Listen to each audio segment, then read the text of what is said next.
Value ఎక్కువ ఉంటుంది ఇక్కడ తమిళనాడులో. లంకా ప్రెసిడెంట్ అంటే చాలా టాప్ అన్నట్టుగా నా రెస్పెక్ట్ వేరే రకం ఉంటుంది. సో ఆయన తీసే జడ్జిమెంట్ అలాగే ఉంటుంది, ఆయన చేసేటువంటి డిజైన్స్ అలాగే ఉంటాయి, ఆయన చేసే పబ్లిసిటీ అలాగే ఉంటుంది అని ఫిక్స్ అయిపోయారు. ఇంకా ఇప్పుడు దాన్ని మళ్ళీ మనం వంక పెట్టాలి, లేకుంటే మాకు తగ్గట్టుగా మార్పించుకోవాలి అలా లేదు అసలు. నేను ఇక్కడ ఆఫీస్కి వెళ్తే లంక భాస్కర్ అంటే లేచి లోపల తీసుకెళ్ళి మర్యాద మాట్లాడాలి, ఇవన్నీ చాలా ఎక్కువ ఉంటాయి తమిళ ఉంటాయి.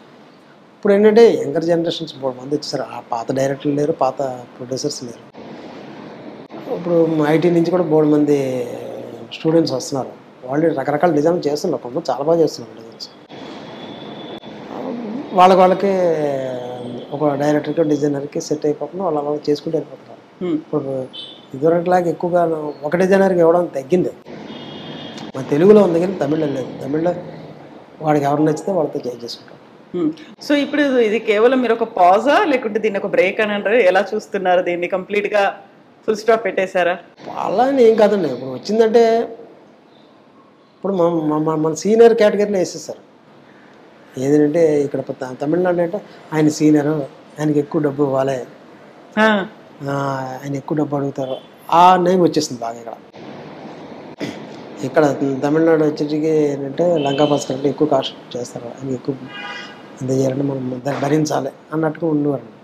కానీ అలా అని చెప్పి నాకన్నా ఎక్కువ ఎక్కువ ఎక్కువ తీసుకుంటున్నారు. ఎంత డిమాండ్ చేసేవాళ్ళు మీరు? అంటే సినిమాకి వచ్చేసి మేము ఒక 2.5 lakhs 3 డిపెండ్ ఆన్ హీరో మీద. సో అంటే ప్రొడక్షన్ హౌస్ చూస్తారా, ఎవరిని చూసి డిమాండ్ చేసేవాళ్ళు మీరు? డిమాండ్ అని కాదు. ఇప్పుడు మనం పెద్ద ఫిల్మ్ చేస్తే వర్క్ ఎక్కువ ఉంటుంది, చిన్న ఫిల్మ్ మీద వర్క్ తక్కువ ఉంటుంది. మిడిల్ 3 వేరియేషన్స్ ఉండదు, దాన్ని బట్టి కాస్ట్.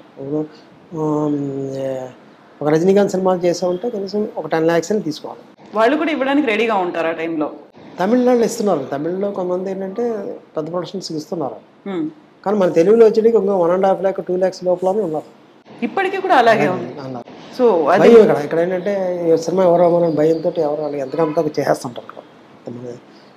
మన తెలుగు ఇండస్ట్రీలో ఏంటంటే డిజైనర్స్ ఎక్కువ డిమాండ్ చేయరు. సినిమా కాదంటే ఇంకోళ్ళకి వెళ్ళిపోద్దాం అనేటువంటి నాకు చెప్తున్నారు, కానీ మేము అంత తీసుకుంటున్నాం కానీ అన్నీ అబద్ధాలు. మ్యాక్సిమం 2.5 lakhs మన ఎవరికి లేదు. తమిళ్లో కొంచెం బాగానే తీసుకుంటారు. హైయెస్ట్ దేనికి తీసుకున్నారు సార్ మీరు? నేను చేసినప్పుడు సినిమాలు అన్నీ హైయెస్ట్ అండి. ఆ రోజుల్లోనే సమరసింహారెడ్డికి 4.5 lakhs తీసుకున్నాను. సో అప్పుడు అది 100 days ఫంక్షన్ వరకు కూడా మీరు కంటిన్యూ చేసేవాళ్ళు? ఇప్పుడు 4.5 lakhs ఇప్పుడు తీసుకోవట్లేదు కదా. ఇప్పుడు తెలుగులో ఎవరు తీసుకోవట్లేదు. ఆ రోజులో 4.5 lakhs తీసుకున్నాను. నేను అదే చెప్తాను డిజైనర్స్కి, ఏమంటానంటే మీరు 20 సినిమాలు చేయగలరు, 10 సినిమాలు చేయండి, మంచి డబ్బు తీసుకోండి. అప్పుడే ఒక పబ్లిసిటీకి ఒక వాల్యూ ఉండాలి కదా. చీప్ చేసేసి మామూలు చేయకూడదు కదా అని చెప్పినట్టే అది ఎవరు పట్టించుకోవట్లేదు. ఇంకా మేము వదిలేసాం. సో రజనీకాంత్ గారి మూవీకి 10 లక్షలు తీసుకున్నారా మీరు? ఏ మూవీ సార్? చెప్తున్నాను, నేను రజనీకాంత్ గారికి 3 సినిమాలు చేశాను. అప్పుడు మంచి అమౌంట్లో తీసుకున్నాను. బాబా ఆయన సొంత సినిమా చేస్తున్నాను. కుచేలను ఒక సినిమా చేశాను. చంద్రముఖి చేశాను. చంద్రముఖి చాలా మంచి అమౌంట్ ఇచ్చారు, నియర్లీ 8 lakhs వరకు ఇచ్చారు. సో ఇప్పుడు ఇవన్నీ అవుతున్నప్పుడు వచ్చేటువంటి ఒక డౌట్, ఇప్పుడు లంకా ముత్యం గారు ఫాదర్ చేశారు, లంకా భాస్కర్ గారు మీరు చేశారు, ఆ తర్వాత నెక్స్ట్ జనరేషన్ ఎవరు వస్తున్నారు, అది బ్లడ్లో ఉన్నట్టుంది. మీ పిల్లలు కూడా ఇటువైపు ఉన్నారా? ఇప్పుడు మా అబ్బాయి వచ్చేసి దీంట్లో తీసుకురాలేదు, పబ్లిసిటీలో తీసుకురాలేదు. ఎందుకంటే ఏమంటారంటే మామూలుగా డాక్టర్ కొడుకు డాక్టర్ అవడం, ఆర్కిటెక్ట్ కొడుకు ఆర్కిటెక్ట్ అవడం, ఆర్టిస్ట్ కొడుకు ఆర్టిస్ట్, ఈ వర్షం నాకు నచ్చదండి. వాళ్ళకు ఒక టాలెంట్ ఉంటుంది, ఆ టాలెంట్ రావాలి. అదే కదా. అవును కదా. అదే కొంతమందికి ఉందండి. కేఎస్ ప్రకాష్, ఈ వర్షం బ్రేక్ అవుతుంది కదా, కేఎస్ ప్రకాష్ రావు గారు చాలా గొప్ప డైరెక్టర్, తెలుసు కదండి. రాఘవేంద్ర గారి ఫాదర్, చెప్పాలంటే రాఘవేంద్ర గారి కన్నా గొప్ప డైరెక్టర్. ఆయన కొడుకు ఈయనకి చాలా గొప్ప సక్సెస్ వచ్చింది, అలా అందరికీ రాదు. ఈయన వచ్చేసి వేరే వర్షంలో ఈయన చాలా పెద్ద డైరెక్టర్ అయ్యారు, కానీ డైరెక్ట్గా ఆయన టాప్ డైరెక్టర్. కేఎస్ ప్రేమనగర్ అండి, మీకు ఎవరిని ప్రేమనగర్ డైరెక్టర్ ఆయనే కదండి. అంత గొప్ప సినిమా మళ్ళీ ఎవరు తీశారు? రాఘవేంద్ర గారు ఆయన స్టైల్ వేరు, అందుకని ఆయన నెంబర్ 1 పొజిషన్లో కూర్చున్నారు.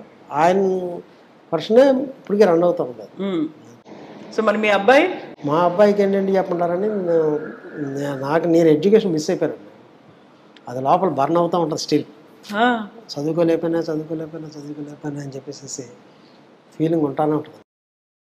కొంతమంది ఏమంటారు మా ఫ్రెండ్స్ వాళ్ళందరూ, నేను చదువుకోకపోయినా నేను ఎక్కడ ఏదో పొజిషన్లో ఉన్నా కదా, నీ ఎందుకు ఫీల్ అవుతూ ఉంటాను. కాదు, అంత పేరు తెచ్చుకున్నావు. ఏదైనా చదివే కదా అని చెప్పేసి ఎడ్యుకేషన్. అందుకని అబ్బాయిని చదివించాలని ఎక్కువ.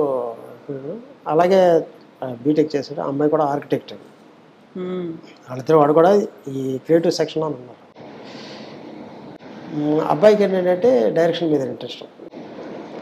అందుకని ఆ అబ్బాయి ఇండిపెండెంట్ డైరెక్టర్గా తయారయ్యాడు.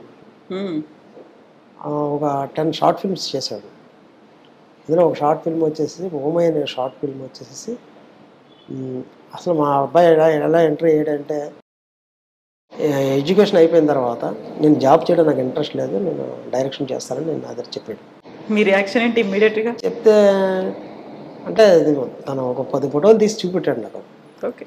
చూపెట్టి ఇప్పుడు ఫోటోలు బాగున్నాయి, చాలా బాగున్నాయి అంటే, నేను డైరెక్షన్ చేస్తానంటే, సరే ఆలోచించుదాం, టైం తీసుకుని ఆలోచిద్దాం అన్నాను. ఈ లోపల ఏంటంటే తను బాలు మహేంద్ర గారి దగ్గరికి వెళ్ళి ఆ ఇన్స్టిట్యూట్లోకి వెళ్ళి ఇంటర్వ్యూకి వెళ్ళొచ్చాడు. ఇంటర్వ్యూకి వెళ్ళి వచ్చిన తర్వాత ఆయన ఏమైనా ఇంటర్వ్యూలో ఏంటంటే ఆయన ఓన్లీ తమిళ స్టూడెంట్స్కే ఆయన ఇన్స్టిట్యూట్ పెట్టారండి. తెలుగు వాళ్ళు లేరు. తమిళ లాంగ్వేజ్, తమిళ కోసం. బట్ మా అబ్బాయికి తమిళ్ మాట్లాడతాడు, ఇవన్నీ చేస్తాడు. రిటర్న్ లాంగ్వేజ్ అది వీళ్ళంతా హిందీయే చదువుకున్నారు, హిందీ ఇంగ్లీష్ చదువుకున్నారు తప్ప తమిళ్ చదువుకోలేదు.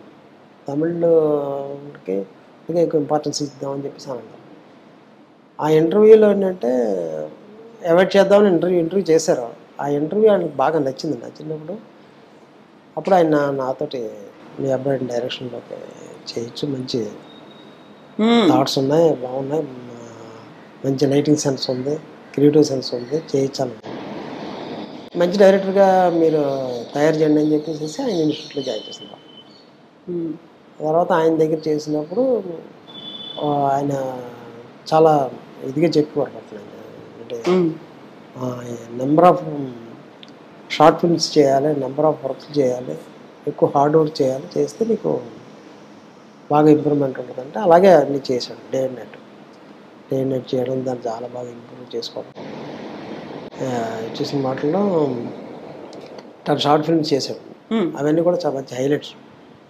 ఓమై అని ఒక బేబీ డాగ్ మీద రిలేషన్షిప్ మీద షార్ట్ ఫిల్మ్ చేశాడు. 11 minutes అవుతుంది. అది ఇండియాలో ఒక 31 awards వచ్చిందండి. చాలా మంచి పేరు వచ్చిందండి. ఆ తర్వాత రే అనే ఒక గార్బేజ్ మీద ఒక సినిమా చేశాడు, అది కూడా మంచి అవార్డ్స్ వచ్చింది. తర్వాత ఇదర అని ఒక తమిళ అది ఒకటి చేశాడు. హై సీ ద హెవెన్ అని ఇంగ్లీష్ ఫిల్మ్ చేయాలని చెప్పి హై సీ ద హెవెన్ అని ఒక షార్ట్ ఫిల్మ్ చేశాడు. పోయం అని ఒక షార్ట్ ఫిల్మ్ చేశాడు. అన్ని డిఫరెంట్ కాన్సెప్ట్స్, డిఫరెంట్ జానర్స్. అవన్నీ కూడా చాలా బాగా చేస్తున్నాడు. అవన్నీ కూడా ఇక్కడ యూట్యూబ్లో అట్లా రిలీజ్ చేయలేదు, అన్నీ స్ట్రైట్ ఫిల్మ్స్గా చేయాలని పెట్టుకున్నాడు. ఈ మోరీబన్ అనే ఒక సినిమాకి స్క్రిప్ట్ రెడీ చేసుకుని 2-3 ప్రొడ్యూసర్స్ని ట్రై చేశాడు. ట్రై చేస్తే వాళ్ళు ఎవరు ముందుకు రాకపోతే తనే ఓవర్గా తీయాలని ప్లాన్ చేసుకుని ఈ షార్ట్ ఫిల్మ్స్లో ఒక 28 lakhs అంతా వచ్చింది టోటల్గా. దాంతో పెట్టుకుని సినిమా స్టార్ట్ చేశాడు.